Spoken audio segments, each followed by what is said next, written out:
సింగరేణిలో political minds పేలుతున్నాయి. టెండర్ల విషయంలో అవినీతి అంటూ కాంగ్రెస్ కి మసి అంటించేస్తోంది బీఆర్ఎస్.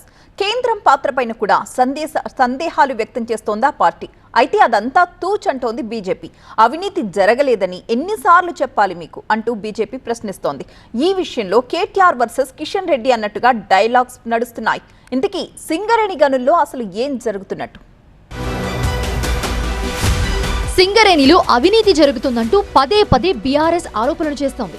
సింగరేణిలో 1600 కోట్ల విలువైన బొగ్గు మాయమైందంటూ కేటీఆర్ సంచలన ఆరోపణలు చేశారు. 1600 కోట్ల కుంభకోణంపై విచారణ జరపాలంటూ కేంద్ర బొగ్గు గనుల శాఖ మంత్రి కిషన్ రెడ్డికి లెటర్ కూడా రాశారు బీఆర్ఎస్ వర్కింగ్ ప్రెసిడెంట్ కేటీఆర్.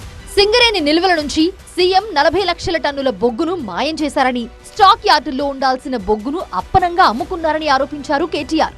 రాష్ట్రంలో సీఎం రేవంత్ రెడ్డి అధికారంలోకి వచ్చాక వరుస కుంభకోణాలకు కేర్ ఆఫ్ అడ్రస్ గా సింగరేణి మారిందని ఆరోపించారు.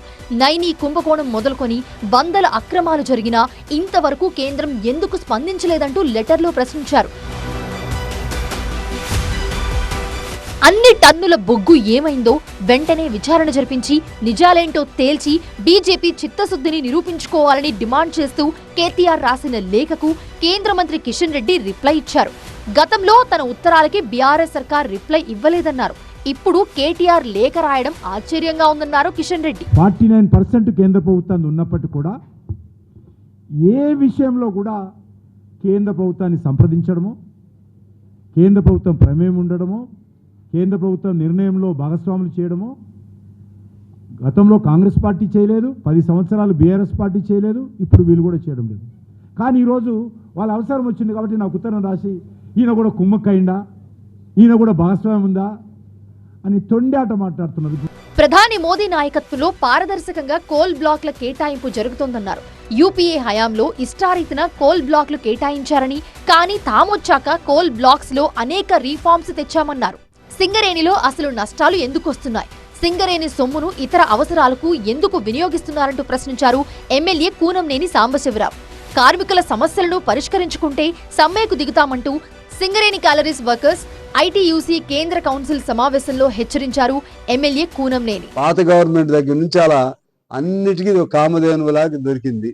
ఎవరికి ఏదన్నా వాడేమో రాయితీలు ఇస్తామని చెప్పి ప్రకటన చేస్తాడు, వాడు బహుమతులు అంటాడు, లేకపోతే ఇంకా వాగ్దానాలు చేస్తాడు.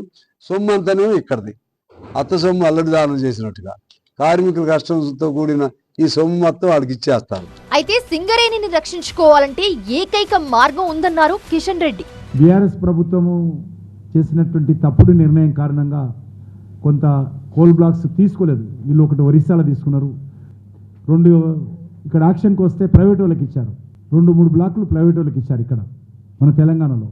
కానీ సింగరేణికి ఇవ్వలేదు. ఇప్పుడు రేపు ఏమైనా ఏ బ్లాకులు ఉన్నా తెలంగాణలో యాక్షన్ అయినా కూడా సింగరేణి తీసుకోవాలా, ఏ వచ్చినా కూడా సింగరేణికి ఇవ్వాలా, ప్రైవేట్ వాళ్ళు ఎవరు తీసుకోకూడదు. ఎందుకంటే సింగరేణి రక్షించుకోవాలంటే అది ఏకైక మార్గం అని కోరుతున్నాను. సింగరేణిలో పేరుతున్న ఈ పొలిటికల్ మైండ్స్ ఏ పార్టీపై ఎగిసి పడతాయో, ఏ పార్టీని డ్యామేజ్ చేస్తాయో చూడాలి మరి.